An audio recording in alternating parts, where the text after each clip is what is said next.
జై శ్రీమన్నారాయణ. మన బాలాజీ ప్రేక్షకులందరికీ నమస్కారం.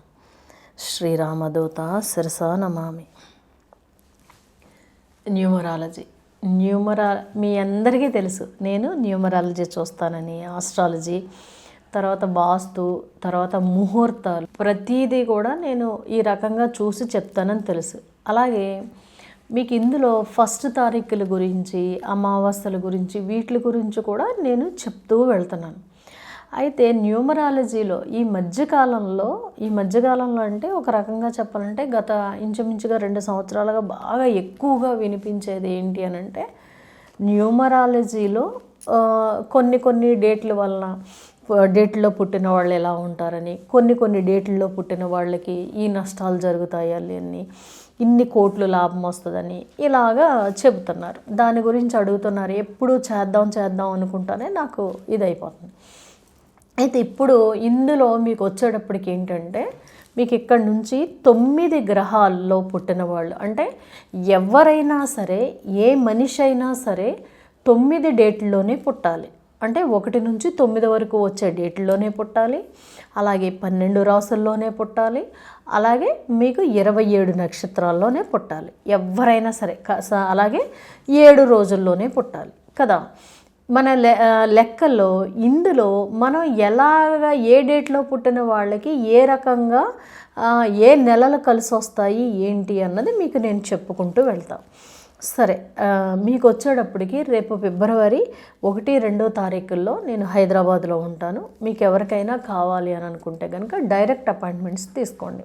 అలాగే మీకు పూజకు సంబంధించి ఏ ఐటమ్స్ అయినా సరే, పూజా ఐటమ్స్ వాళ్ళ దగ్గర తీసుకోండి. చాలా రీజనబుల్గా ఉన్నాయి, చాలా మంచి ప్రోడక్ట్స్ అనేవి ఇస్తున్నారు. అలాగే మీకు చూడండి, నేను చేతికి పెట్టుకున్నాను కదా ఈ బ్యాండ్లు చాలామంది తెప్పించుకుంటున్నారు. దీని గురించి మీరే మాకు ఒక రకంగా చెప్పాలంటే, అమ్మ ఇలా ఉందమ్మా, అలా ఉందమ్మా మేము పెట్టుకున్నాక అనేసి మీరే చెప్తున్నారు. నేను మీకేం చెప్పక్కర్లేదు. భగవంతుడి దయ వల్ల మనం ఏది చెప్పినా ఏం చేసినా ఉపయోగపడాలి, ఓకేనా. ఇలాగా కాబట్టి ఏం కావాలనుకున్నా వాళ్ళ దగ్గర తెప్పించుకోండి.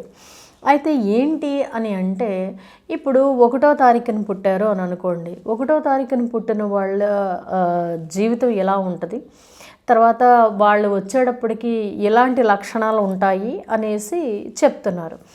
అది ఎంతవరకు కరెక్టు అని అంటే, నేను ఆలోచించింది, నేను చూసింది, నేను ఒక రకంగా చెప్పాలంటే పరిశీలిస్తేనే తప్ప, నేను ప్రతిదీ కూడా పరిశీలించుకున్న తర్వాతే నేను చెప్పడం మొదలుపెట్టాను తప్ప, లేకపోతే నేను చెప్పలేదు. ఎందుకంటే ఇప్పుడు 1కి సంబంధించిన వాళ్ళు ఎలా ఉంటారు, 2కి సంబంధించిన వాళ్ళు ఎలా ఉంటారు అన్నది చెప్పేటప్పుడు మనం ఏం చేసుకుంటానంటే, నేను ఇక్కడ మీకు డేట్లు, వాళ్ళ నక్షత్రాలు, తర్వాత వాళ్ళ రాసులు, తర్వాత వాళ్ళు పుట్టిన రోజులు, వీటన్నిటిని చూసుకుని నేను చెప్పడం అనేది ఉంటుంది. అంతేగాని ఒక డేట్లో పుట్టారు వీళ్ళు ఎలా ఉంటారు, ఒక డేట్లో పుట్టారు ఇలా ఉంటారు అనేసి చెప్పడం అనేది ఉండదు. ఇది ఒక రకంగా చెప్పాలంటే అంత కరెక్ట్గా లెక్క అనేది రావట్లేదు.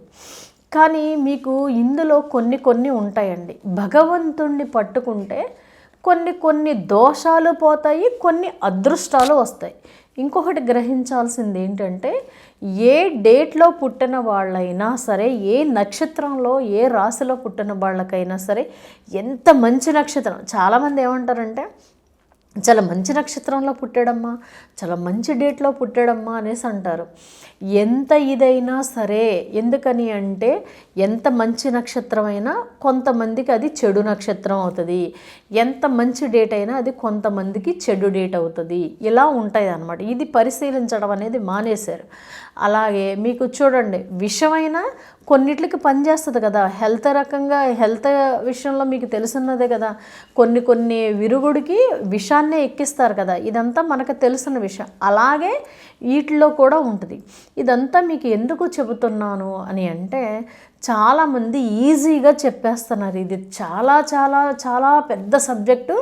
దీన్ని గనక మనం పట్టుకుంటే ఈజీగా వెళ్ళిపోతుంది జీవితం. అంటే ఒక్కట్లనే నేను దీన్ని పట్టుకోమంటలా. ఇటు ఆస్ట్రాలజీ, ఇటు న్యూమరాలజీ, వాస్తు, ఫోన్ నెంబర్స్, ఈ ముహూర్తాలు, వీటిలన్నిటినీ మనం గనక పట్టుకుంటే మన జీవితం ఈజీగా నడుస్తుంది అనేసి చెప్తున్నా. అయితే ఇందులో ఏంటంటే ఏ నెలలు కలిసి వస్తాయి, అలాగే ఇందులోనే ఫస్ట్ ఈ 9 గ్రహాల్లో పుట్టిన వాళ్ళకి ఫోన్ నెంబర్లు ఎలా ఉండాలి అన్నది, అలాగే పేరు రాస్తారు కదండి, పేరు రాసేటప్పుడు ఎలా రాయాలి ఇవన్నీ కూడా, అలాగే మన పేరులో ఎన్ని అక్షరాలు ఉండాలి అన్నది కూడా మీకు నేను ఒక్కొక్క వీడియో కింద చేసుకుంటూ 6వ తారీఖు మీకు ఈ తేదీల్లో పుట్టిన వాళ్ళకి మీకు వచ్చి 2వ నెల బాగా కలిసి వస్తుంది, 2వ నెల కలిసి వస్తుంది, 4వ నెల కలిసి వస్తుంది, తర్వాత 5వ నెల కలిసి వస్తుంది, తర్వాత మీకు వచ్చేటప్పటికి 8వ నెల కలిసి వస్తుందండి. వీళ్ళకి 8 కలిసి వస్తుంది, మళ్ళీ 9 కలిసి వస్తుంది, మళ్ళీ 11వ నెల. ఈ నెలల్లో గనక చేసినట్టయితే వీళ్ళకి మ్యాక్సిమం ఒక రకంగా చెప్పాలంటే వీళ్ళు కొంచెం తేలిగ్గా సంపాదించాలి అని అనుకుంటారు కాబట్టి ఆటోమేటిక్గా ఈ నెలల్లో గనక ట్రై చేసినట్టయితే వీళ్ళు చక్కటి అదృష్టవంతులు అవుతారు, అలాగే లక్ష్మీపుత్రులు అవుతారు. అంతేగాని 6వ తారీఖు 6కు సంబంధించి పుట్టారు ఇంత అదృష్టాన్ని సంపాదిస్తారు అన్నది రాంగ్. కానీ మనం చేసేది గనక కొన్ని నెలలు గనక పట్టుకుని కొన్ని నెలల్లో గనక మనకి నప్పిన దిశల్లోనూ వీటిలోనూ గనక కొత్తగా బిజినెస్లు కనుక స్టార్ట్ చేసినట్టయితే చక్కటి అదృష్టాన్ని పొందగలుగుతాం. మీకు 6, 15, 24 చాలా చక్కటి అదృష్టం పొందాలి అని అంటే గనక, అలాగే ప్రతి సంవత్సరం కూడా ఈ నెలలు చాలా బాగా కలిసి వస్తాయి. ప్రతి ఒక్కళ్ళు కూడా ఏదో ఒక వృత్తి వ్యాపారం చెయ్యాలండి. చెయ్యకుండా ఉంటే మనకి జీవితం అనేది గడవదు. కాబట్టి చెయ్యాలి అని అంటే కలిసి వచ్చే దినాల్లో మొదలు పెడితే కలిసి వస్తుంది. కలిసి రాని మనకి యాంటీ గ్రహాల్లో, యాంటీ తిథుల్లో, యాంటీ దిశల్లో కనుక స్టార్ట్ చేసినట్టయితే, మనం నప్పని ముహూర్తంలో కనుక స్టార్ట్ చేసినట్టయితే కలిసి రాదు. అక్కడ వ్యాపారం కుప్పకూలిపోవడం అనేది ఉంటుంది. దానివల్ల కుటుంబం కూడా చాలా ఇబ్బందుల్లోకి వెళ్ళిపోతుంది. ఒక వ్యక్తి ఒక సంస్థ కింద మారాలి అని అంటే కనుక చక్కటి ముహూర్తాలని, చక్కటి డేట్లని ఎన్నుకోవాలి. అలాగే ఫోన్ నెంబర్లు కూడా ఈ ఎన్నుకుంటాం వల్లనే వాళ్ళ జీవితం సుఖంగా, సంతోషంగా, తనతో పాటు తన ఫ్యామిలీని కూడా చక్కగా తీసుకెళ్ళడం అనేది ఉంటుంది.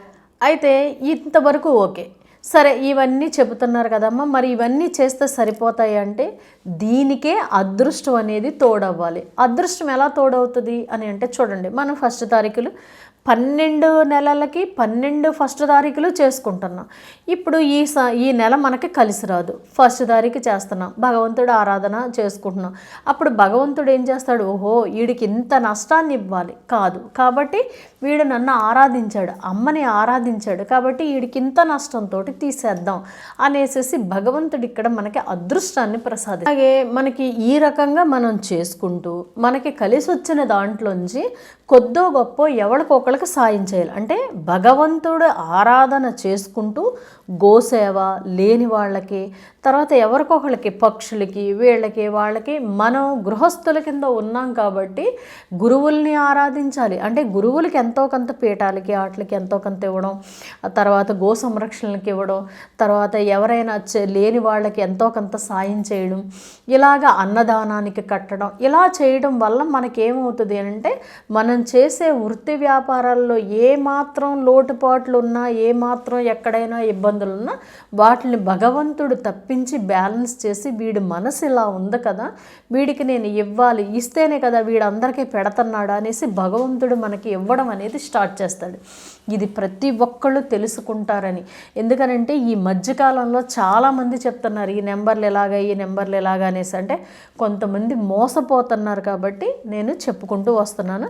మీరు చూడండి, మీరు గమనించండి, మీకే అర్థమవుతుంది. కాబట్టి ప్రతి ఒక్కళ్ళు కూడా సంతోషంగా ఉండాలని మనస్ఫూర్తిగా కోరుకుంటున్నా. జై శ్రీమన్నారాయణ.